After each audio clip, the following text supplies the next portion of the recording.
이사야 6장 13절 말씀 함께 읽겠습니다.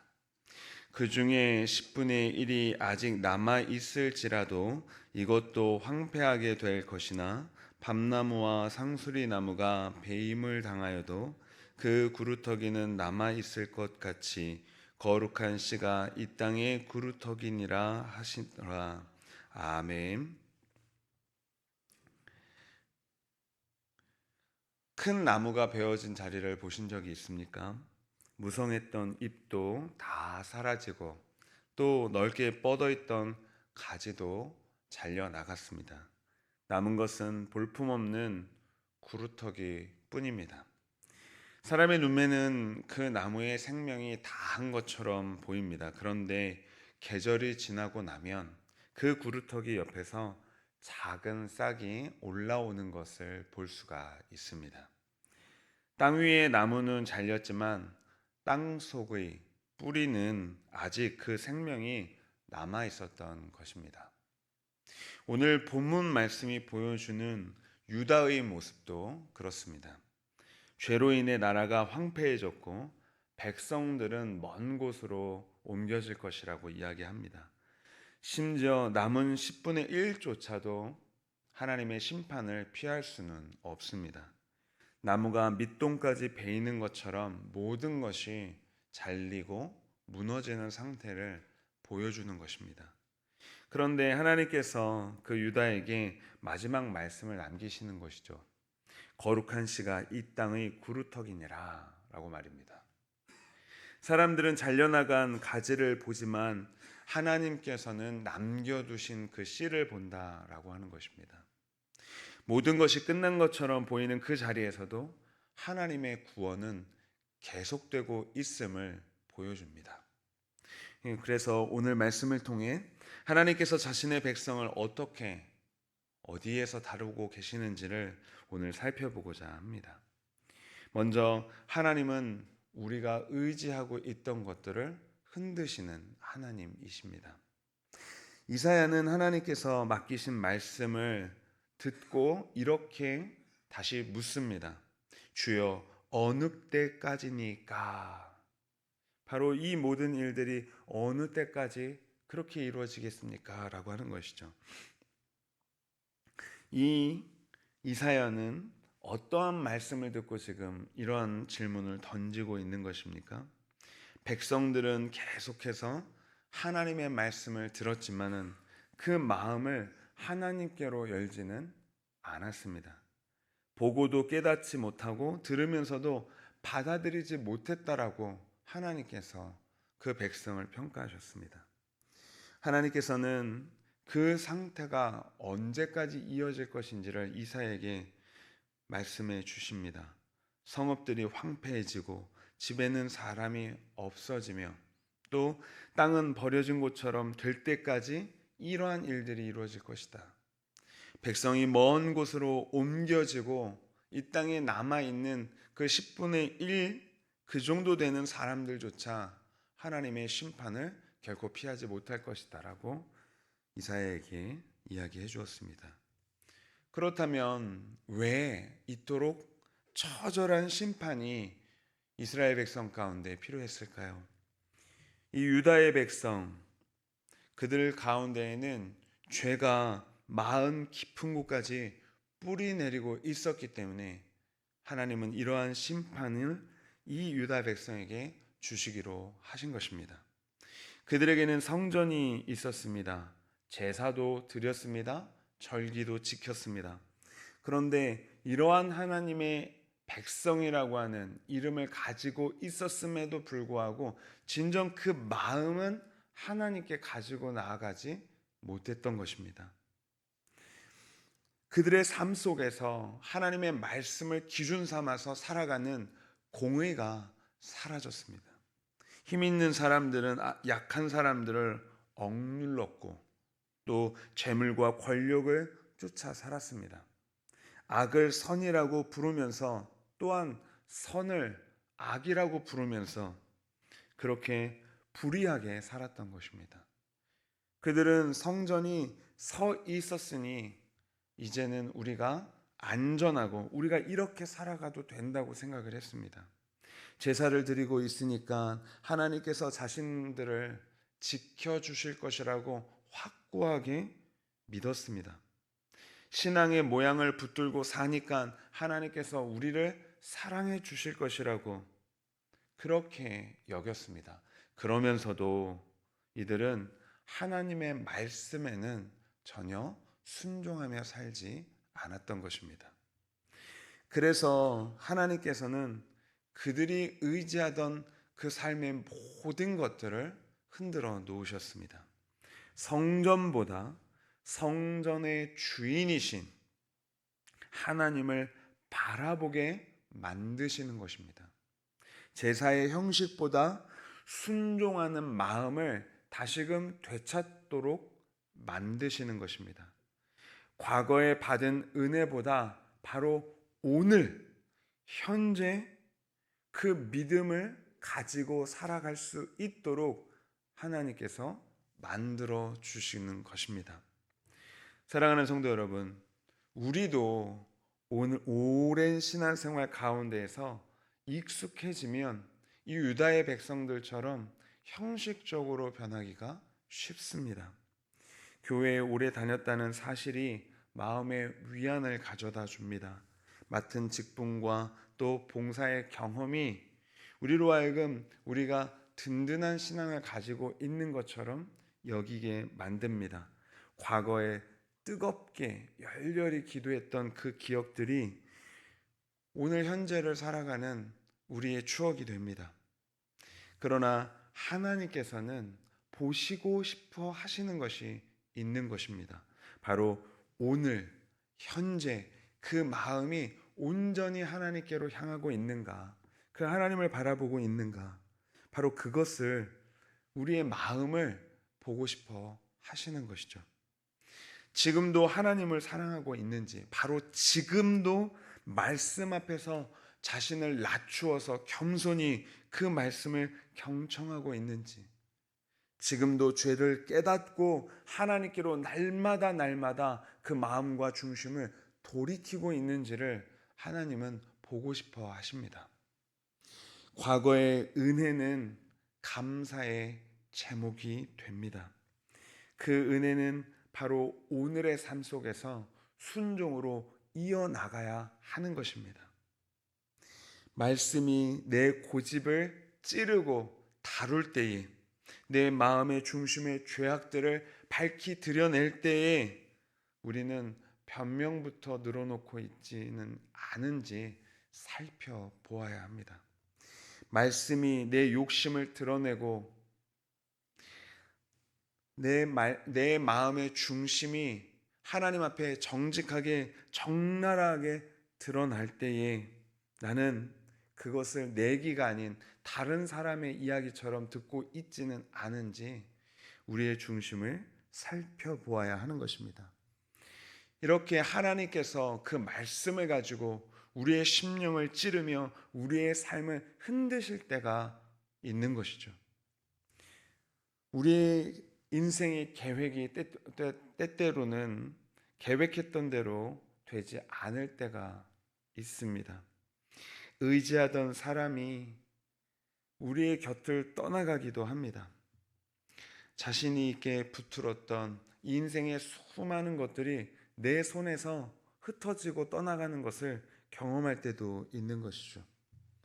우리는 모든 어려움, 그렇게 인생에 당하는 모든 어려움들을 특정하게 우리가 죄 지었기 때문에 이런 일이 벌어진다, 다 이렇게 단정 지을 수는 없을 것입니다.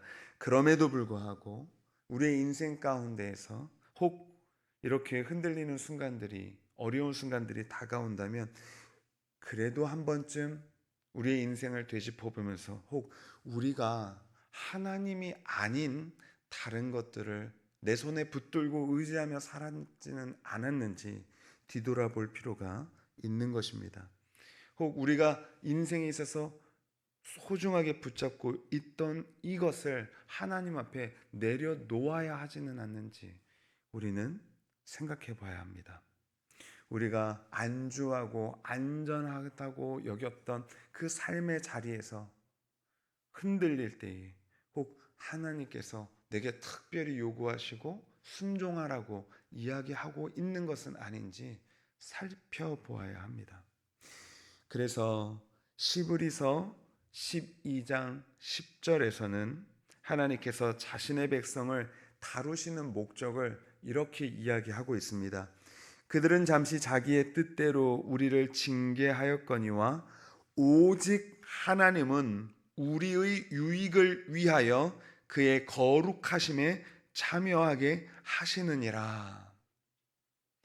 이 징계가 주어지는 목적이 있는데 그것은 바로 하나님께서 우리로 하여금 거룩하게 하기 위하여서 그렇게 징계를 주신다라고 하는 것입니다.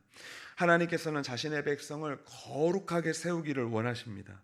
그래서 우리를 붙들고 있던, 우리가 붙잡고 있던 그 모든 거짓된 버팀목들을 오직 하나님께서 다루셔서 우리로 하여금 하나님만 의지하도록 만들어 주시는 것입니다.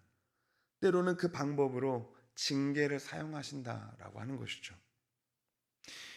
그러므로 말씀 앞에 하나님께서 우리를 세우시고 우리를 지적하시고 찌르시고 다루시거든 나를 거룩하게 하실 하나님의 놀라운 은혜가 있구나라고 우리는 생각해야 합니다. 그리고 속히 순종하여서 우리의 마음과 삶을 하나님 앞에 회개하고 돌이켜 오직 하나님을 바라보는 저와 여러분 되기를 소원합니다. 두 번째로 하나님은 남겨두신 씨에서 다시 시작하게 하십니다. 오늘 본문은 심판을 받은 유다를 베어진 나무에 비유를 하고 있습니다. 밤나무와 상수리 나무가 배임을 당하여도 그 구루터기는 남아 있는 것 같이라고 말씀해 주십니다. 나무가 베어졌습니다. 잎도 가지도 줄기도 모두 사라졌습니다. 땅 위에 거칠은 구루터기 하나만 남아 있습니다. 그런데 하나님께서는 바로 그 구루터기를 가리켜서 말씀하십니다. 거룩한 씨가 이 땅의 구루터기니라. 하나님의 마지막 말씀은 황폐함이 아니라 바로 거룩한 씨라고 하는 것이죠. 여기서 거룩한 씨는 재난 속에서 우연히 그냥 살아남은 그 유다의 일부 사람들을 이야기하는 것이 아닙니다. 하나님께서 은혜로 남겨두시고 자신에게 돌아오게 하시며 또한 다시 거룩한 백성으로 세우실 모든 사람이 바로 거룩한 씨인 것입니다. 그들이 남은 것은 다른 사람들보다 잘났거나 강하거나 그리고 그들의 어떠한 잘됨이 보이기 때문이 아닙니다. 더 지혜롭거나 더 의로워서 살아남은 것이 아닙니다. 하나님께서 자신의 언약을 기억하시고 그리고 구원의 일을 이어가시려고 붙드시고 있는 사람들이 바로 거룩한 씨인 것입니다. 그렇기 때문에 남은 자는 사람의 어떤 능력이 아니라 하나님의 신실하심 가운데 있는 사람들이다 라고 하는 것입니다. 이제 이사야 6장의 처음을 보시면 이사야는 거룩하신 하나님 앞에서 자신의 부정함을 깨달았다고 이야기합니다. 화로다 나여 망하게 되었도다 나는 입술이 부정한 사람이요라고 고백합니다. 그때 하나님께서는 제단의 숯불을 그의 입에 대시면서 말씀하십니다. 내 악이 제하여졌고 내 죄가 사하여졌느니라. 부정한 사람이 하나님의 은혜로 정결하게 되었습니다. 그리고 그 정결하게 된 이사야가 하나님의 말씀 맡은 자로 세워지게 되었습니다. 이사야 6장은 거룩하신 하나님으로 시작해서 거룩한 씨로 마무리를 짓고 있다는 사실을 우리가 깨닫게 되는 것이죠. 하나님의 거룩하심은 그 죄를 드러냅니다. 그 거룩하심은 죄인을 다시금 깨끗하게 만들어 주십니다. 그리고 정결하게 된 사람, 그 사람들은 하나님의 백성으로 다시 세워지게 되는 것입니다. 이 원리를 여러분 발견할 수 있겠습니까? 이사야가 먼저 그 경험을 하는 것입니다. 자기 자신이 하나님의 거룩하심 앞에 죄인으로 드러나고, 그러나 그 거룩하신 하나님께서 다시금 깨끗하게 해주셨는데, 바로 그와 같은 일들이 이 유다 백성 가운데에서 일어나게 될 것이라고 하나님께서 말씀하고 계신 것이죠. 그러니 이 이사야는 이 말씀을 들을 때 이미 먼저 자신이 경험했기 때문에 얼마나 하나님의 그 말씀이 체감되었겠습니까? 아, 나를 이렇게 살리신 것처럼 이 유다 백성들을 살리시겠구나 라고 하는 확신을 가질 수 있게 된 것입니다. 사랑하는 성도 여러분, 우리의 삶도 구루터기처럼 보이는 순간들이 있습니다. 예전에 가졌던 그런 힘과 능력들, 그리고 내가 의지하고 붙들었던 것들, 열심히 있게 세웠던 우리 인생의 계획들이 때로는 안 되고 무너지는 것처럼 보이는 때가 있습니다. 가정과 자녀와 우리의 삶의 모습들이 기대치만큼 이르지 못할 때가 있습니다. 그때 우리는 우리에게 남아있는 것이 너무나도 적다고 불평할 수도 있겠습니다. 우리가 남아있는 것들을 바라보면서 이것들로 다시 인생을 시작할 수 있을까? 이제는 너무 늦어버린 것이 아닐까? 내게 무엇이 남아있는가? 이렇게 생각할 수 있습니다. 그러나 하나님께서는 우리에게 남아있는 그 어떠한 것들, 그런 것들의 어떤 크기로, 우리에게 주어진 것들로 우리를 이끌고 가지 않으십니다. 하나님의 말씀을 듣고자 하는 마음이 남아있다면 하나님께서 그 마음을 붙드셔서 죄를 깨닫게 하시고 그 마음과 삶을 돌이키게 만들어 주시면서 거기서부터 우리의 삶을 새롭게 하시는 그 변화를 불러일으켜 주십니다. 기도할 힘이 거의 없어도 그럼에도 불구하고 주님의 이름을 부르면 하나님께서 그 기도를 들어주십니다. 하나님께서는 작은 씨에서 생명을 일으키시는 분이십니다. 이사야 11장 1절에서 이 소망을 우리에게 분명하게 보여줍니다. 이새의 줄기에서 한 싹이 나며 그 뿌리에서 한 가지가 나서 결실할 것이요. 거룩한 씨를 남겨두셨는데 그 뿌리에서 결실을 맺겠다라고 하는 것이죠.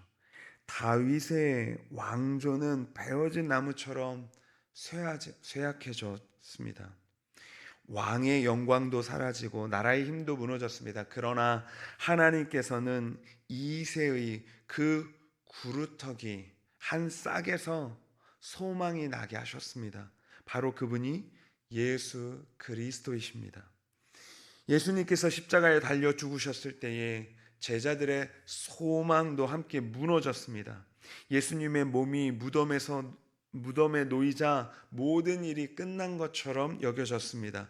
그러나 하나님께서는 사흘 만에 다시금 그 그리스도를 죽음 가운데서 일으켜 세우셨습니다. 죽음의 자리에서 부활의 생명이 시작된 것입니다. 그리스도 안에서 하나님은 지금도 같은 일을 행하십니다. 무너진 사람들을 다시 일으키십니다. 상한 마음을 새롭게 하십니다. 죄로 메마른 싹에 다시금 말씀의 싹이 돋게 하십니다. 우리의 소망은 얼마나 많이 가지고 있는가에 달려있지 않습니다. 우리를 붙드시고 다시 살리시는 하나님의 은혜에 달려있는 것입니다. 사랑하는 성도 여러분, 오늘 하나님께서 잘라내고 그리고 우리에게 떠나가게 하신 것을 억지로 붙잡고 있지 마십시오. 우리 안에 교만과 거짓된 의지하던 것들을 다 주님 앞에 내려놓으시기 바랍니다. 그리고 남아있는 것이 작아 보여도 낙심하지 마십시오.